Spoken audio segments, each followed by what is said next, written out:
السلام علیکم ساتھیوں، آج کل کے حالات کے تناظر میں میں ایک چھوٹی سی نظم پیش کرتی ہوں آپ کی خدمت میں۔ شاعر کا نام مجھے معلوم نہیں ہے، تو پیش ہے نظم اور پھر اس کے بعد اس کے بارے میں ہم بات کریں گے آج کل کے حالات کے تناظر میں۔ میرے وطن کے اداس لوگوں، نہ خود کو اتنا حقیر سمجھو کہ کوئی تم سے حساب مانگے، نہ خود کو اتنا قلیل سمجھو کہ کوئی اٹھ کر کہے یہ تم سے وفائیں اپنی ہمیں لٹا دو۔ وطن کو اپنے ہمیں تھما دو، اٹھو اور اٹھ کر بتا دو ان کو کہ ہم ہیں اہل ایمان سارے، نہ ہم میں کوئی صنم کدا ہے، نہ ہم میں کوئی صنم کدا ہے، ہمارے دل میں تو ایک خدا ہے۔ میرے وطن کے اداس لوگوں، نہ خود کو اتنا حقیر سمجھو۔ جھکے سروں کو اٹھا کے دیکھو، قدم تو آگے بڑھا کے دیکھو، ہے ایک طاقت تمہارے سر پر، کرے گی سایہ جو ان سروں پر، قدم قدم پر جو ساتھ دے گی، اگر گرے تو سنبھال دے گی۔ میرے وطن کے اداس لوگوں، اٹھو چلو اور وطن سنبھالو۔ میرے وطن کے اداس لوگوں، نہ خود کو اتنا حقیر سمجھو۔ یہ مختصر سی نظم تھی اور اس کو پڑھنے کا مقصد بھی یہ تھا کہ عوام اپنی طاقت کو پہچانیں۔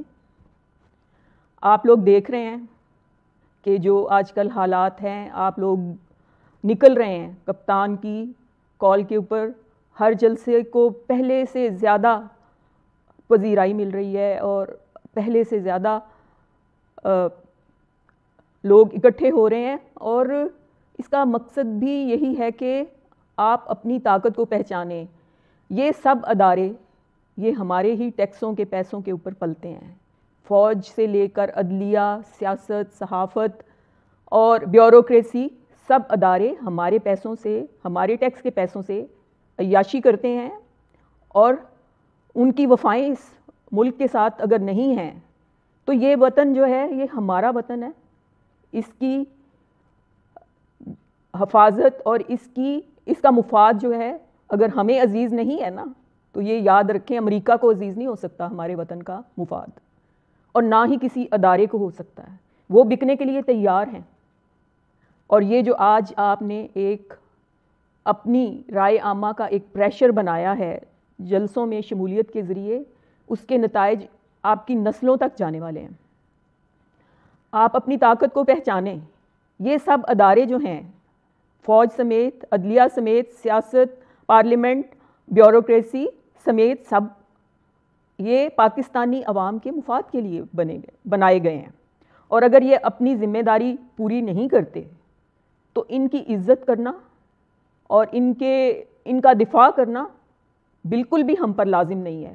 ہمارا یہ فرض ہے کہ ہم اپنے گھر کی، اپنے وطن کی خود حفاظت کریں اور خود آگے بڑھیں، اور ان اداروں کو مجبور کر دیں کہ یہ ہمارے وطن کی فلاح کے لیے کام کریں صرف، اور یہ ہمیں ہمارے مفادات کا سودا مت کریں۔ یہ بہت ہو چکا ہے، 75 سال اس کی پریکٹس بہت ہو چکی ہے، لیکن وجہ یہی ہے کہ ہم عوام نے اپنے آپ کو، اپنی طاقت کو پہچانا نہیں ہے۔ تو ایک قوم کی حیثیت سے پہلی دفعہ ہم دیکھ رہے ہیں کہ پاکستانی تمام تخصیص سے بالاتر ہو کر پاکستانی بن رہے ہیں۔ سب سے خوش آئند بات یہی ہے، اور یہی آپ کی طاقت ہے۔ آپ اپنی اس طاقت کو پہچانیں۔ ہمارے کپتان نے ہماری سوئی ہوئی غیرت اور سوئے ہوئے ضمیر اور سوئی ہوئی خودداری کو جگا دیا ہے۔ تو ماشاءاللہ قوم تو جاگ اٹھی ہے۔ جو سویا ہوا ہوتا ہے اس کو تو جگایا جا سکتا ہے، اور یہ قوم سوئی ہوئی تھی، جاگ اٹھی ہے، لیکن جو اس کی رہبری کا دعویٰ کرنے والے اور اس کی مفاد اور اس کی حفاظت کے حلف لینے والے، میرا خیال ہے وہ مردہ ہیں، اور مردے زندہ نہیں ہوتے قیامت سے پہلے۔ تو یہ مختصر سی بات تھی جو آج میں آپ سے کر رہی تھی اس حوالے سے۔ انشاءاللہ پھر کسی موضوع پر آئندہ ویڈیو لے کر حاضر ہوں گی، لیکن پھر آپ سے درخواست ہے کہ آپ افراد کے طور پر، انفرادی طور پر اور اجتماعی طور پر اپنی طاقت کو پہچانیں۔ اتفاق میں برکت ہے، اور اتحاد جو ہے یہ ہمارے قائد اعظم نے ایمان، اتحاد اور تنظیم کا جو ہمیں 3 ستون بتا دیے ہیں، ہمیں ان پر ہی اس وطن کی عمارت کو استوار کرنا ہے۔ آئندہ پھر ملیں گے کسی اور موضوع کے ساتھ، فی الحال اتنا ہی، اجازت چاہتی ہوں، خدا حافظ۔